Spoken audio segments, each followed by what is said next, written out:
Kalau kita hidupnya pengen berkah, pengen barokah, pengen disayangin Rasulullah, ya kita harus menjauhi yang namanya penipu umat. Soalnya Rasulullah itu paling sayang sama umatnya. Waktu meninggal aja kan Rasulullah ngomong umati, umati, umati, umati gitu loh. Jadi Rasulullah tuh paling benci kalau ada orang tuh nipu umatnya Rasulullah. Dan ini penipuannya nih masif, terstruktur dan tersistematis gitu loh. Untung. Assalamualaikum warahmatullahi wabarakatuh. Balik lagi sama gue Bang Jaini. Sekarang lagi rame ya beredar di media sosial tuh ya. Ada Habib minta dibantu untuk urusan cicilan tanahnya. Angsuran bulan Juni itu sekitar sepertiga miliar lebih gitu. Jadi Habib ini kalau yang namanya angsuran pasti urusannya kalau nggak sama rentenir sama bank ya. Biasanya kayak begitu. Dan kerennya itu tuh komentar-komentar orang tuh di bawah itu serem-serem banget. Ada yang bilang Habib ada yang bilang gembel Yaman lagi ngemis lah, terus pengemis bertopeng lah. Ada yang bilang oh kalau ini mintanya mau umat, ntar kalau misalnya tanahnya udah jadi atas nama pribadi, pakai duit umat untuk jadi sultan lah, apalah segala macem lah inilah. Gue mah bodo amat ya. Cuman gini ya, mau ulama, mau kiai, mau habib, kalau yang namanya udah minta duit sama umat, udah minta duit sama jemaahnya dia, itu udah nggak bener gitu loh. Dia itu nggak bermutabah sama sekali dengan Rasulullah Shallallahu Alaihi Wasallam. Rasulullah itu waktu minta uang itu dalam keadaan perang. Ayo siapa yang mau nyumbang untuk keadaan perang gini-gini. Ternyata Sayyidina Utsman tuh nyumbang apa segala macem, nyumbang harta, nyumbang kuda, nyumbang otak gitu loh. Bukan untuk memperkaya dirinya dia sendiri. Dan Rasulullah tuh kalau dikasih rezeki sama sahabat-sahabatnya itu didistribusin lagi buat orang banyak, buat umat beliau gitu loh. Kalau kita pengen bermutabah sama Rasulullah, harus kita kayak Rasulullah gitu loh. Sekarang nih banyak banget kiai-kiai itu yang namanya tuh ngedawirin umat, Habib-habib yang namanya itu ngedawirin umat. Akhirnya sekarang kan terbongkar kan bahwa Habib itu tuh bukan keturunannya Rasulullah dari segi DNA maupun dari segi manuskrip. Sampai sekarang dia juga tuh yang minta sumbangan itu tuh nggak mau tes DNA dan takut buat tes DNA gitu loh. Jadi sekarang ini nih dengan adanya tesis Kiai Imad, manusia-manusia di Indonesia tuh jadi cerdas gitu loh. Bener kata guru Gembul, yang namanya pemuka, orang tuh pengen jadi pemuka agama di Indonesia itu tuh udah dijaminan kaya karena jemaah-jemaahnya, karena umat-umatnya dia itu pasti rela ngasih duit tuh buat orang ini, buat kiai ini. Padahal kalau kiai yang bener dia tuh berkorban gitu loh. Rasulullah tuh dulunya orang kaya, sebelum diangkat jadi nabi dia orang kaya.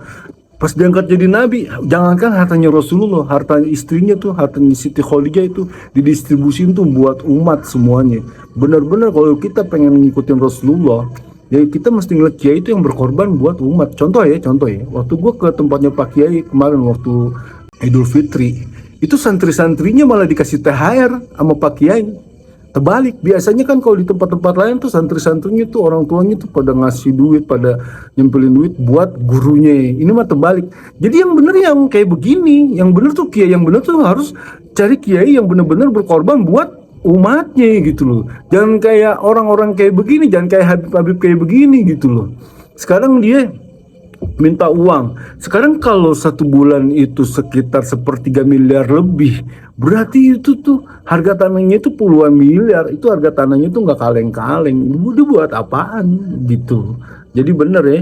Jadi orang-orang kayak begini nih, bajingan-bajingan penjual agama tuh harusnya kita jangan ngikutin gitu loh. Sekarang kan dia memframing sini, dia memframing situ, apa segala macam. Kalau kita nggak percaya dia cucunya Nabi, berarti kita menyakiti hatinya Rasulullah. Justru kata Kiai Imad, kalau kita percaya dia itu Habib itu keturunan Rasulullah, kita tuh yang suul adab sama Rasulullah. Rasulullah ahlaknya nggak kayak begitu, satu. Terus kedua, secara manuskrip dari nakoba-nakoba internasional itu nggak ada yang kenal tuh sama yang namanya Bani Alawi. Udah diceritain dari kapan tahu, dari Bani Bawazir, dari Bani Al Hasani, Al Zaidi, semua itu nggak kenal, semuanya itu dinafikan. Kalau kita pengen ngedenger Kiai Imad cerita tuh ya, ternyata tuh Bani Alawi itu dari dulu tuh, dari Bani Ahdal itu tuh mencangkokkan nasab tuh, Ubaidillah bin Isa bin Alwi bin Muhammad bin Himham bin Aun. Ternyata Aun itu bukan anaknya Musa Al Kazim, akhirnya dia pindah lagi ke Jadid.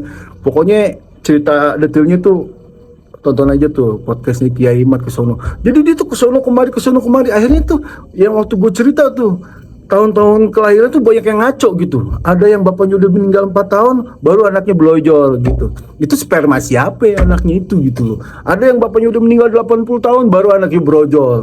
Bahkan ada yang anaknya lahir duluan baru bapaknya belakangan. Itu kan udah nggak masuk di akal sehat gitu loh. Bahwa bandingnya dia tuh emang cacat secara numerik gitu loh. Sekarang bagi pribumi lah ya, aku pengen sharing aja. Kalau kita hidupnya pengen berkah, pengen barokah, pengen disayangin Rasulullah, ya kita harus menjauhi yang namanya penipu umat. Soalnya Rasulullah itu paling sayang sama umatnya. Waktu meninggal aja kan Rasulullah ngomong umati gitu loh. Jadi Rasulullah tuh paling benci kalau ada orang tuh nipu umatnya Rasulullah. Dan ini penipuannya nih masif, terstruktur dan tersistematis gitu loh. Untung aja nih sekarang ada Gus Puat, ada Kiai Imat dan yang lain-lain gitu pada sadar. Oh ternyata dia itu tuh udah merancang sedemikian rupa bahwa minimal tuh 100 tahun yang akan datang kita itu ntar nasibnya sama kayak Palestina. Bahwa kita itu ntar bakal dijajah. Kita itu nggak ngeh bahwa wah ini kuburan-kuburan palsu nenek moyang gue tuh udah berdiri di sinilah, apalah segala macam lah, yang memerdekakan sini lah, apa segala macam lah. Nah abis vlog ini nih gue pengen cerita masalah vlog Habib Salim bin Zindan yang di Wikipedia itu ada keterangan bahwa dia itu pejuang, dan gue tuh pengen mempertanyakan dia berjuangnya di mana, pemikiran dia, kontribusi dia untuk perjuangan Indonesia tuh di mana. Nanti ntar gue bahas lah secara detail tuh masalah Habib Salim bin Zindan. Jadi gitu aja ya vlog pendek gue saat ini. Jadi kalau kita pengen selamat beragama, hindarilah manusia-manusia, orang-orang yang menyebut namanya Ustadz, Kiai, Habib, apapun itu yang bergelar spiritual. Kalau udah minta duit, minta sumbangan, dia. Kalau dia benar-benar bermutabah sama Rasulullah, dia nggak bakal mau yang namanya nerima sumbangan. Titik itu. Kita mesti cari kiai yang kayak begitu. Kita mesti cari kiai, ya contohnya ya kayak Abu Yamuh tadi tuh orang kaya dulunya tuh, Abu Yamuh tadi yang di Banten gitu loh. Jadi dia benar-benar bermutabah sama Rasulullah, kaya dulu baru jadi kiai gitu. Bukan jadi kiai cita-citanya pengen kaya, terbalik. Nggak ada yang kayak begitu. Ya udah gitu aja ya dari gue, Bang Zaini. Assalamualaikum warahmatullahi wabarakatuh.